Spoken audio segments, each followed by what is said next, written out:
Para sahabat yang terkasih, renungan Sabda Hidup di hari Kamis ini diambil dari Injil Matius, bab 9 ayat 1 sampai 8. Kemarin setelah posting renungan Sabda Hidup di Facebook, mata saya tertuju kepada status Facebook seorang teman. Dia menulisnya demikian: ketika orang-orang terkasih meninggalkan dunia ini, hati kita sedih dan menangis di hadapan jenazah mereka.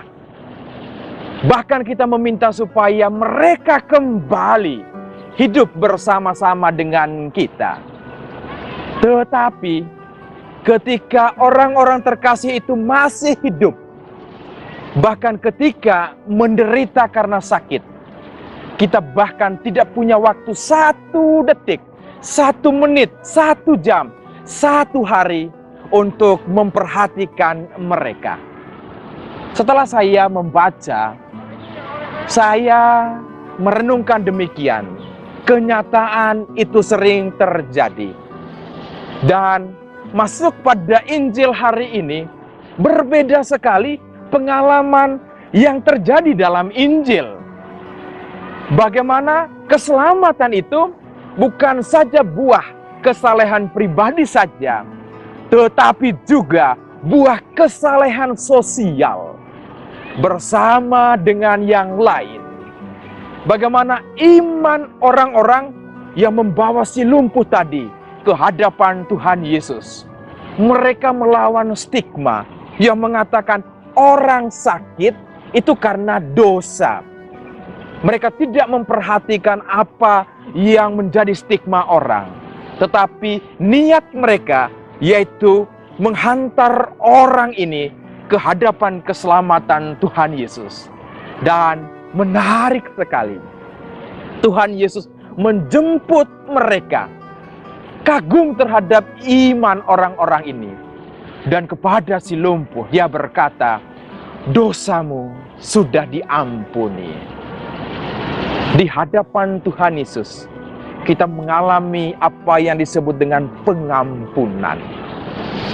Dan ketika kita merasakan pengampunan itu, maka kesembuhan itu terjadi 2 kali. Yang pertama secara fisik, orang tadi mengalami kesembuhan secara fisiknya. Dan lebih daripada itu, kesembuhan yang kedua secara rohani. Dia mengalami kehidupan baru di dalam nama Tuhan Yesus. Pengampunan dia rasakan. Inilah penantian lama. Dia menantikan sesuatu yang lain, yang beda dari pikiran orang-orang Farisi dan ahli-ahli Taurat pada saat itu. Dan kemudian, bagaimana dia menang di hadapan Tuhan Yesus. Kita renungkan kembali kepada iman orang-orang yang menghantar si lumpuh kepada Tuhan Yesus. Mereka memperhatikan kesembuhan orang ini.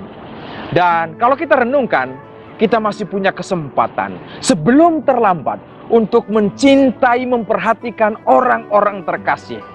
Itu merupakan bagaimana keselamatan ini bukan buah kesalehan pribadi, tetapi iman di dalam persekutuan, di dalam komunitas. Itu menjadi kekuatan saya ketika saya berhasil menghantar orang kepada keselamatan di hadapan Tuhan Yesus.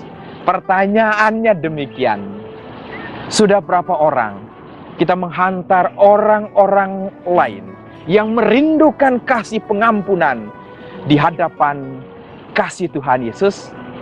Kesempatan masih ada, terbuka bagi kita semua untuk saling berbagi, saling memperhatikan satu dengan yang lainnya.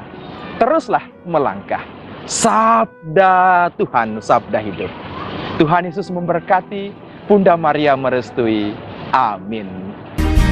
Lewati cobaan, ku tetap percaya waktu Tuhan pasti yang